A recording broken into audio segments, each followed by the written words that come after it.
En 1889, lorsque naît la deuxième internationale socialiste à Paris, la colonisation est en plein essor. Autour du problème colonial, les socialistes tâtonnent, les tendances se cherchent, mais sans jamais s'affronter. Il n'y a pas de vraie position encore. Cette période s'achève au lendemain du congrès d'Amsterdam, qui a eu lieu en 1904, au moment où va commencer la première révolution russe.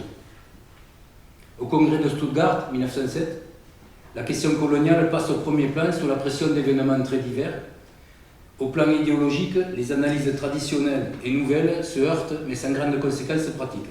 Et au congrès de Copenhague, en 1910, sont pris en compte les phénomènes révolutionnaires qui surgissent en Asie. La lutte contre la guerre devient prioritaire. Dans le Cri des travailleurs, le premier article notable paraît dans le 29 juillet 1900 et s'intitule « Nationalisme ». Il donne une définition du nationalisme qui serait plutôt une première approche de l'impérialisme, puisque la définition qui est donnée, c'est la doctrine qui aurait pour but la défense et la prépondérance dans le monde des intérêts de la nation contre l'élément étranger. Bon, ça serait plutôt de l'impérialisme. Il dénonce la duplicité de ceux qui se prétendent nationalistes, mais qui sont en fait des capitalistes qui fabriquent des armes et les vendent au plus offrant, courant le risque qu'elles soient retournées contre la France. L'exemple de la guerre des Boers en Afrique du Sud est cité. Cette guerre est soutenue par les financiers qui ont vu leurs intérêts menacés par l'armée anglaise. Et ces mêmes financiers, opportunistes, s'opposent à la révolte des Boxers, qui sont les nationalistes chinois, qui menacent leurs investissements. Et qui réclame la guerre à outrance contre les nationalistes chinois? C'est le nationaliste Millevoye.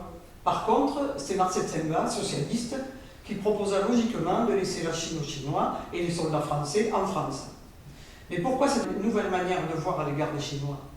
Tout simplement parce que ces derniers malmènent les missionnaires et qui veulent les catéchiser malgré eux, et parce qu'ils menacent les intérêts capitalistes européens engagés dans les chemins de fer et autres entreprises industrielles desquelles on se promettait de tirer des profits considérables, quitte à faire de la Chine une nouvelle Inde où la famine régnerait à l'état endémique. Voilà, donc c'est un article qui est paru dans le Cri des travailleurs le 29 juillet 1900. La question coloniale est abordée au congrès socialiste de Stuttgart en août 1907.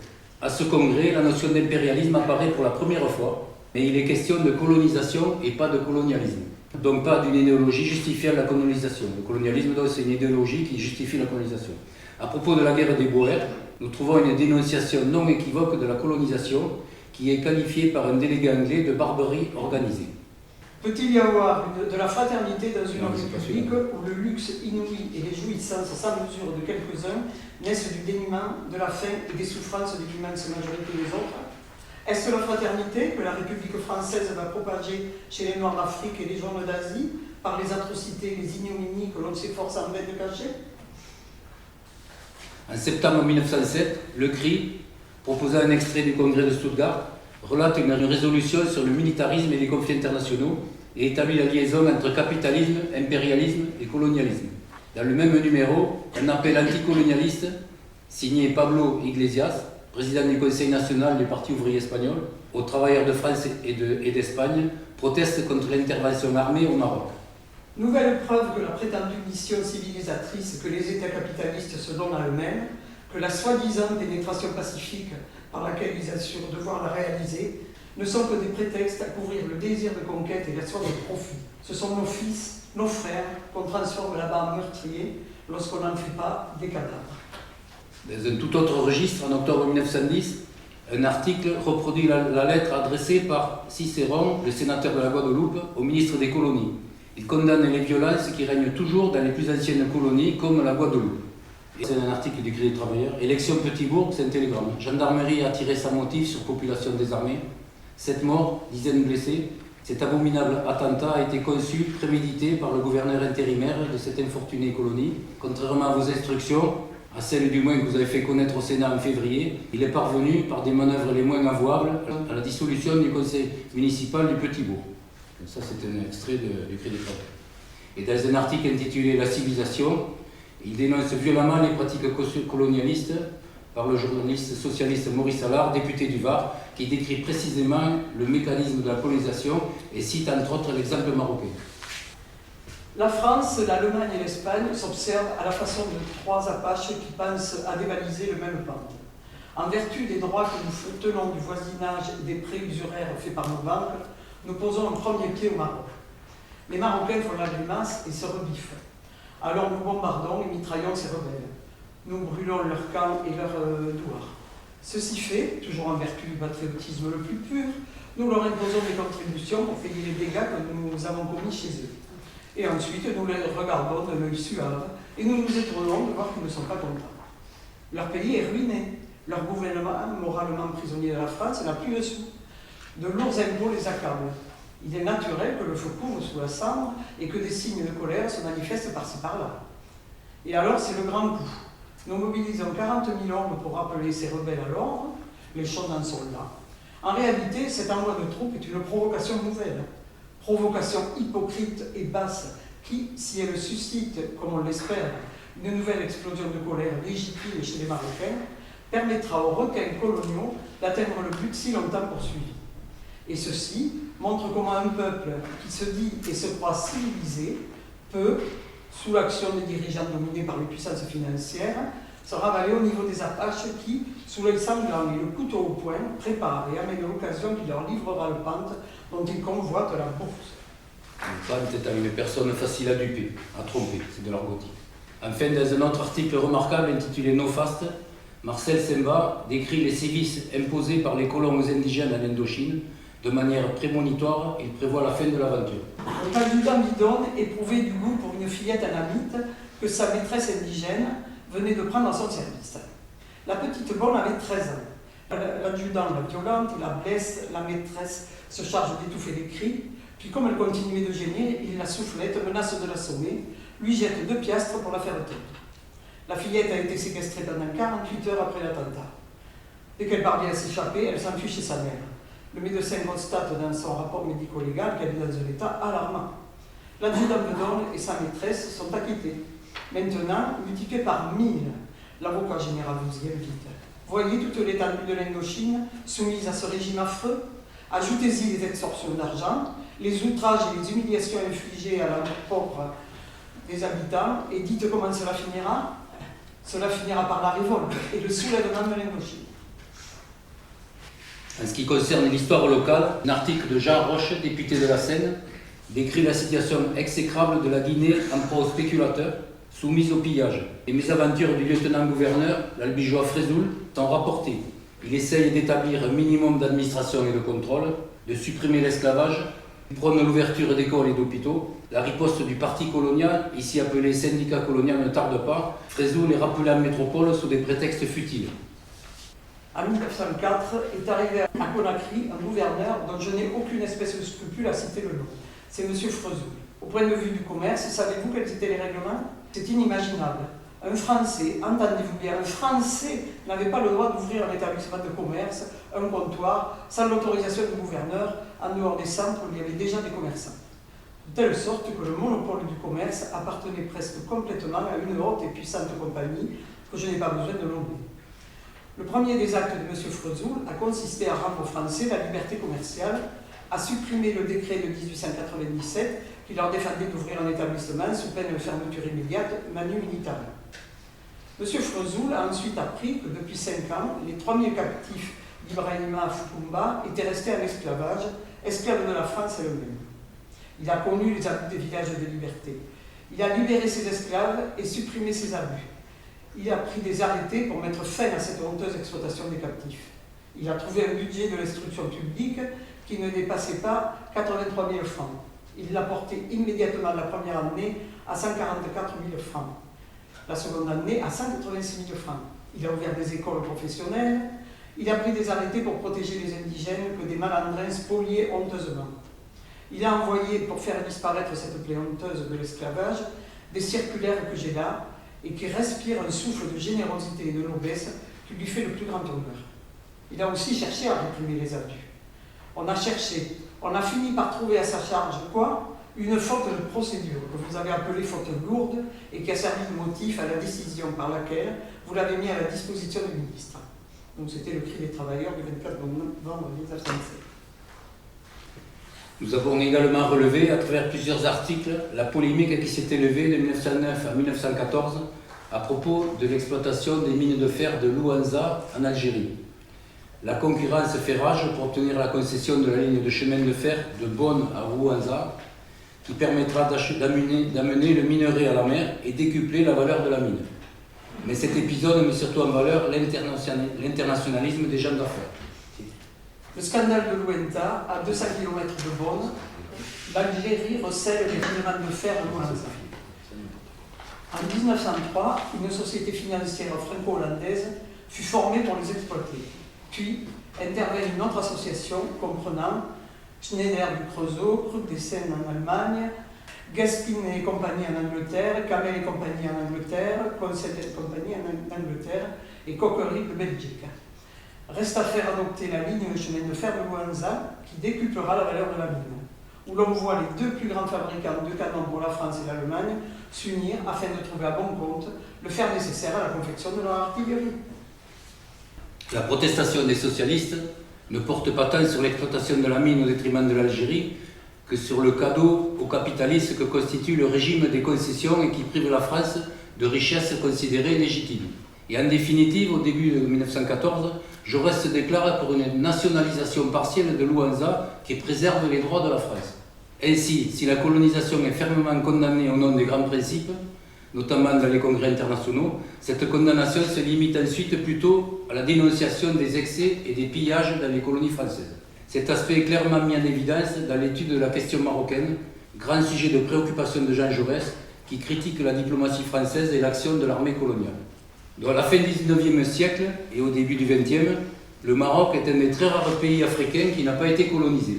Il excite donc la convoitise de tous les pays européens, surtout la France, intéressée par le contrôle de sa frontière avec l'Algérie, l'Espagne, qui est déjà présente au Maroc, et l'Allemagne, qui s'est lancée un peu tard dans la conquête de l'empire colonial. Le Maroc est mal connu. Il est sous l'autorité du sultan chérifien, totalement indépendant, qui est à la fois l'autorité politique et religieuse. Si son autorité religieuse est reconnue, son autorité politique est contestée par les tribus du Sud en révolte perpétuelle. Un traité a fixé les frontières avec l'Algérie en 1845. Un autre traité en 1880 a prévu d'internationaliser le commerce marocain. Tous les pays avaient les mêmes avantages économiques.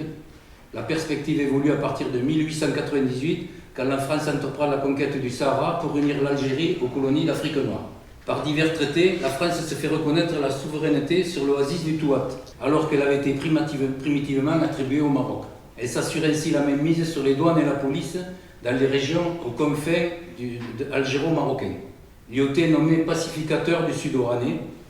La présence franco-anglaise, l'Angleterre étant présente à Gibraltar, est réglée en 1904 par une convention qui reconnaît les droits français au Maroc en échange des droits anglais sur l'Égypte. En échange des droits français au Maroc contre les droits anglais sur l'Égypte. L'Espagne adhère à l'accord franco-anglais mais bénéficie de deux compensations. On attribue à l'Espagne le Rif au nord et le Rio de Oro au sud. Cet article, intitulé l'arrangement franco-anglais, fait ressortir le marchandage que se livrent les grandes puissances sur le dos des pays colonisés, où la France est libre d'intervenir au Maroc et l'Angleterre en Égypte. Le marchandage peut aller loin, et nous ne résistons pas au plaisir de relever dans cet accord un article savoureux sur le droit de séchage et de pêche à Terre-Neuve. La France renonce au droit de séchage sur le French Shore, qui est le rivage French, mais conserve le droit de pêche. L'Allemagne, qui n'a pas été conviée à participer à ces négociations, ne reconnaît pas cet accord. L'affaire marocaine se résume alors ici définitivement à la rivalité franco-allemande. Mais même si l'Allemagne ne vise pas à imposer son protectorat au Maroc, il ne saurait être question de laisser agir la France sans de sérieuses compensations. Le 31 mars 1905, Guillaume II débarque de façon spectaculaire à Tanger et déclare son soutien à un Maroc libre et indépendant, ouvert à la concurrence de manière à sauvegarder les intérêts de l'Allemagne au Maroc. Le 30 avril 1905, après une analyse de la situation diplomatique issue de l'accord franco-anglais et la venue de Guillaume II, Jean Jaurès propose l'ouverture de négociations avec l'Allemagne afin de préserver l'équilibre et la paix. Il dit « Messieurs, ma conclusion est nette, c'est que vous devez, comme vous avez négocié avec l'Angleterre, négocier avec l'Allemagne. » Le sultan saisit l'occasion qui va le sauver du protectorat français et prépare une conférence internationale. La conférence relative à l'empire chérifien réunira à Algésiras de janvier à avril 1906. Donc cette conférence, on en parlé souvent, c'est celle qui va gérer pendant longtemps les actions là-bas au Maroc. Donc elle se réunit à Algésiras de janvier à avril 1906. 11 puissances européennes sont présentes sous l'égide des États-Unis. Elle a pour but de régler le différend entre la France et l'Allemagne au sujet du Maroc. Elle aboutit à une transaction plutôt favorable à la France, police des ports, droit de créer une banque d'État internationale, mais le problème demeurait, la France n'abandonnant pas ses prétentions, intervient à chaque désordre sur le plan financier et militaire et en 1907, elle occupe Casablanca et d'autres ports. La situation s'aggrave brusquement en 1911, le sultan, assiégé d'Anfès par les tribus révoltées, appelle la France au secours. Fès est occupé par les Français le 21 mars et Vingness le 8 juin 1911. Ces actions mettent à mal l'accord d'Algésiras. L'Allemagne réagit en envoyant une canonnière dans le port d'Agadir, le 1er juillet 1911. La crise très grave s'est dénouée grâce à la diplomatie de Joseph Caillaux, président du Conseil des ministres, à la pression anglaise et au réalisme allemand. Un accord est signé le 4 novembre 1911.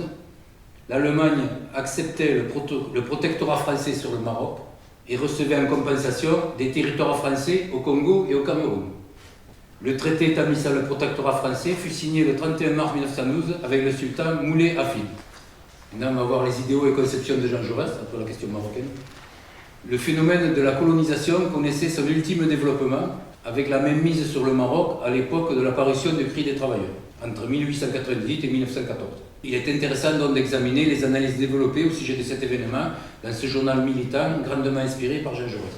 Après analyse donc d'une cinquantaine d'articles sur toute la période, nous avons été amenés à constater que dès l'origine du mouvement de colonisation, qui a enflammé les puissances européennes et la France au XIXe et au début du XXe siècle, le prétexte de la mission civilisatrice a servi à défendre les intérêts des capitalistes. Classiquement, les comptes rendus des congrès socialistes internationaux condamnent l'impérialisme et le militarisme qui lui est associé. Plusieurs articles qualifient la colonisation de barbarie organisée et condamnent les exactions exercées sur les indigènes par les militaires ou les colons. Le socialiste Maurice Allard, dans l'article que nous avons déjà évoqué, intitulé « La civilisation », décrit le mécanisme de la colonisation. D'abord la conquête sanglante avec des armes modernes, puis l'expropriation des terres et autres richesses distribuées aux colons et aux financiers. Les indigènes en sont réduits à devenir des salariés mal payés sur leurs terres, écrasés d'impôts. Enfin, les indigènes sont enrôlés comme tirailleurs et utilisés pour asservir d'autres peuplades.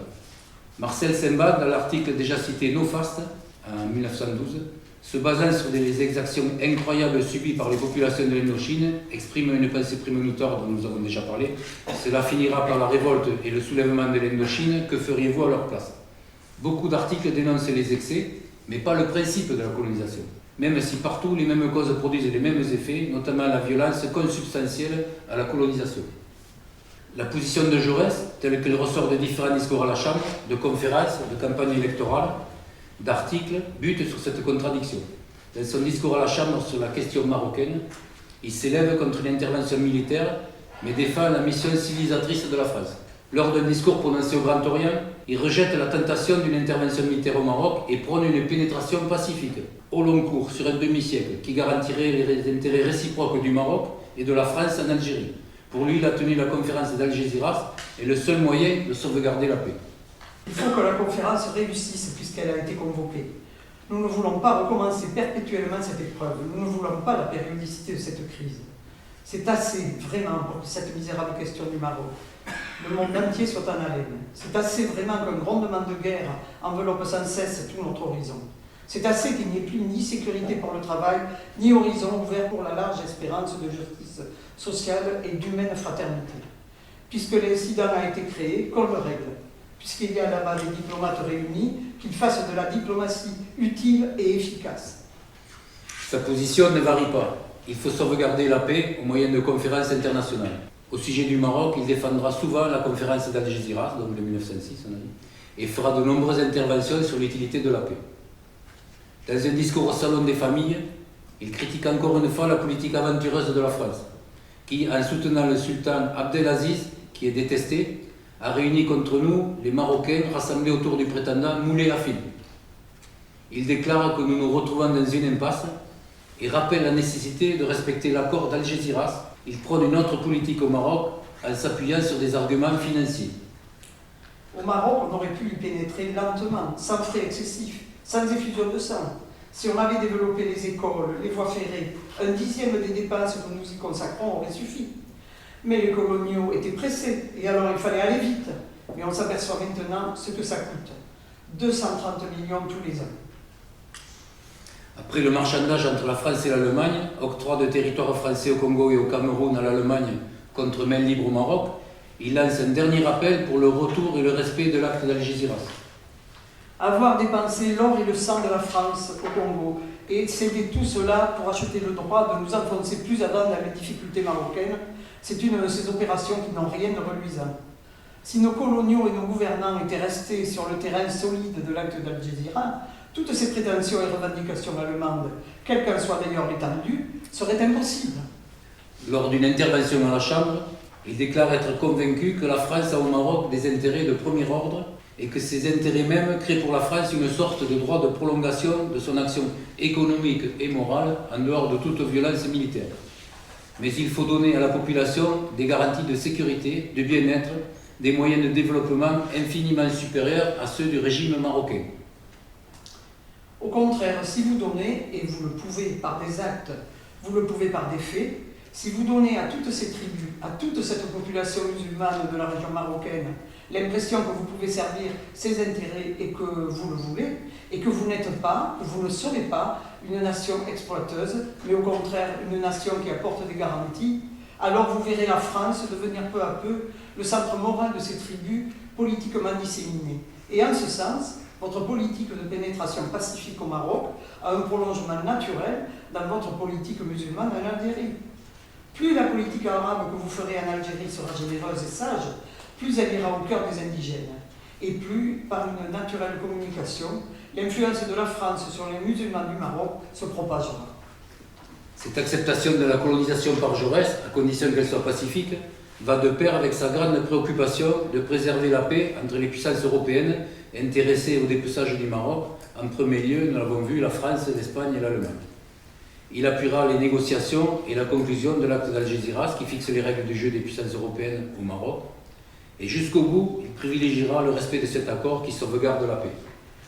Après tout, et malgré toutes les complications, la conférence d'Algésiras manifeste la vertu des délibérations internationales. C'est parce que tous les peuples du monde, moins directement intéressés à la question, ont joué entre la France et l'Allemagne le rôle d'arbitre, que le conflit ne s'est point exaspéré. C'est un précédent remarquable. Le maintien de la paix est aussi le moyen de conquérir et d'élargir les sympathies des Marocains, alors qu'en faisant parler les armes, la France fait pâle figure devant ce monde de l'islam qui commence à s'éveiller. Vous savez bien que ce monde musulman meurtri, tyrannisé tantôt par le despotisme de ses maîtres, tantôt par la force de l'Européen envahisseur, se recueille et prend conscience de son unité et de sa dignité. Deux mouvements, deux tendances inverses le disputent. Il y a les fanatiques qui veulent en finir par la haine, le fer et le feu avec la civilisation européenne et chrétienne, et il y a des hommes modernes, les hommes nouveaux. Il y a toute une élite qui dit « l'islam ne se sauvera qu'en se renouvelant, qu'en interprétant son vieux livre religieux selon un esprit nouveau de liberté, de fraternité et de paix ». Et cette élite, elle n'aspire pas à briser le cadre de la civilisation et de l'administration européenne, mais elle dit en même temps qu'il faut élever le peuple musulman au point où il pourra participer avec dignité à la civilisation européenne.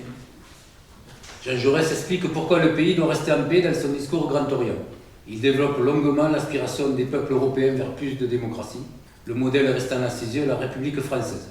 Il donne son avis sur la paix qui est indispensable. Il dit « c'est la condition indispensable pour que le régime évolue pacifiquement vers la République sociale qui a besoin de deux choses, la pleine liberté et la certitude de la paix. » La mission civilisatrice prend tout son sens.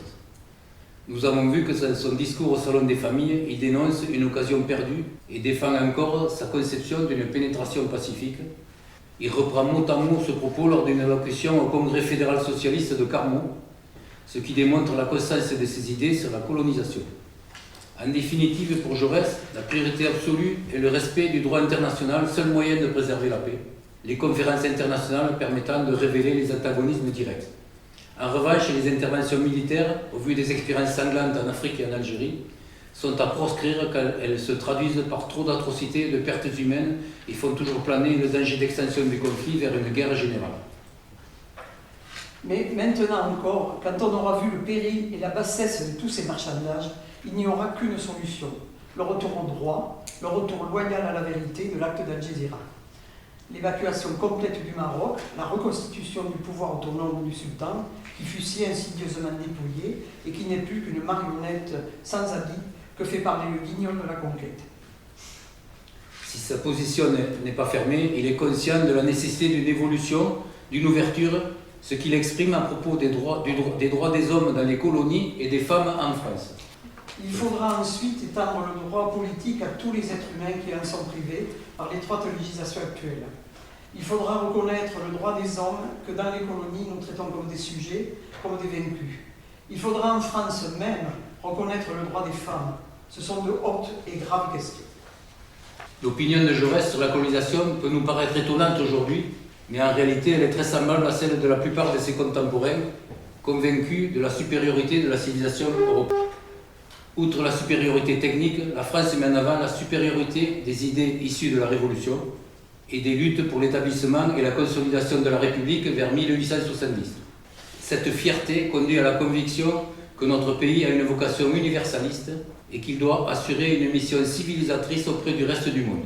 Cet habillage idéologique permet toutes les audaces aux affairistes du parti colonial et abuse même les esprits éclairés. Cette ambiguïté se retrouve aujourd'hui. Si l'histoire s'est depuis chargée de relativiser fortement ses ambitions et de doucher l'optimisme de cette époque, nous sommes loin d'en avoir terminé avec les séquelles de la colonisation et certains textes cités éveillent d'étranges résonances. L'impérialisme, le colonialisme ou le néocolonialisme demeurent parmi les armes privilégiées du capitalisme pour défendre ses intérêts, comme en témoignent aujourd'hui les diverses opérations militaires au Moyen-Orient ou en Afrique. Si ces actions sont censées sauvegarder nos démocraties occidentales, elles ont également l'avantage d'assurer à des compagnies internationales le contrôle des gisements pétroliers, des mines d'uranium, des matières premières. Nous insistons donc en conclusion sur la richesse de notre unique source, le cri des travailleurs, mais nous avons conscience de l'impact limité de ce document qui ne cite que très partiellement et de manière discrétionnaire quelques passages qui ont attiré notre attention.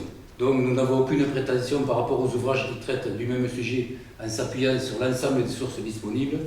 Nous espérons simplement susciter curiosité, réflexion et interrogation après cet éclairage. Et c'est la raison pour laquelle nous avons dans la salle Alain Boscus, historien, qui va pouvoir répondre à des questions plus générales.